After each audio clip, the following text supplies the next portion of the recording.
In 1958, 25 elite candidates arrived in Dehradun for an Indian Air Force selection board.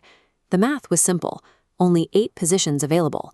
When the final results were posted, APJ Abdul Kalam found his name at the 9th spot. By missing the cutoff by a single rank, the career he had spent his youth preparing for was over before it began. For a young man who had no second choice and no backup plan, this wasn't a temporary setback. It was the total collapse of his intended future. To understand why that rejection felt so final, look at what it took to get to Dehradun. Growing up in a small house in Rameshwaram, a 10-year-old Kalam spent his mornings selling newspapers to help support his family. He also faced the social barriers of 1940s India. In the 5th grade, a new teacher saw Kalam sitting with his best friend, a Hindu Brahmin, and ordered the Muslim boy to move to the very last bench of the classroom. It was around this same time that his teacher, Mr. Iyer, took the class to the beach to explain flight. He pointed out the wing shapes and tail positions of the seagulls as they lifted off the sand. That afternoon, Kalam decided he would one day fly a plane himself. He had climbed from a paper route and the back of a segregated classroom to the doorstep of the Air Force. After that 10-year journey, the rejection in Dehradun didn't just stop his career, it stopped his momentum. With his pilot dream gone, Kalam accepted a job as a senior scientific assistant at the Directorate of Technical Development. He spent the next several years working on hovercraft prototypes and small rockets. When he joined India's first space committee, the resources were almost non-existent.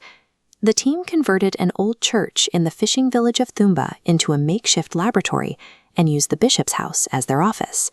Because they lacked specialized transport, the scientists carried high-tech rocket components to the launch pad on the back of a bicycle and a bullock cart. Working without a traditional workshop forced Kalam's team to solve advanced engineering problems using only the materials at hand.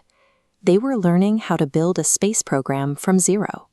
By 1979, Kalam was the project director for the satellite launch vehicle. This single launch represented 10 years of work and India's primary technological ambition. Seconds into the launch, the second stage malfunctioned. The rocket veered off course and fell into the Bay of Bengal. As the press gathered to demand answers, the chairman of ISRO, Satish Dhawan, told Kalam to stay back. Dhawan took the podium alone, took full responsibility for the failure, and promised the nation they would succeed next time. Kalam watched his mentor shield the team from the fallout. He realized that a leader's job is to own the failures and give away the successes. Just 1 year later, Kalam and his team returned to the pad. The SLV-3 launched successfully, making India the 6th member of the exclusive club of spacefaring nations. He was then moved to lead the Integrated Guided Missile Development Program. The resulting Agni and Prithvi missiles provided the foundation for India's national defense and earned Kalam the nickname the Missile Man. In 1998, he served as the chief coordinator for the Pokhran-2 nuclear tests.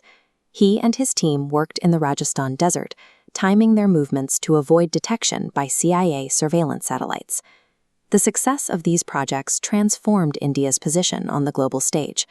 The engineer who was once deemed unfit for the Air Force had become the architect of the nation's strategic power. Kalam retired from government service in 1999. Within years, he was back in the classroom, lecturing at Anna University. In 2002, he received a call from Prime Minister Atal Bihari Vajpayee. The Prime Minister told him the country needed a president with his scientific vision and offered him the nomination. Kalam took 2 hours to think.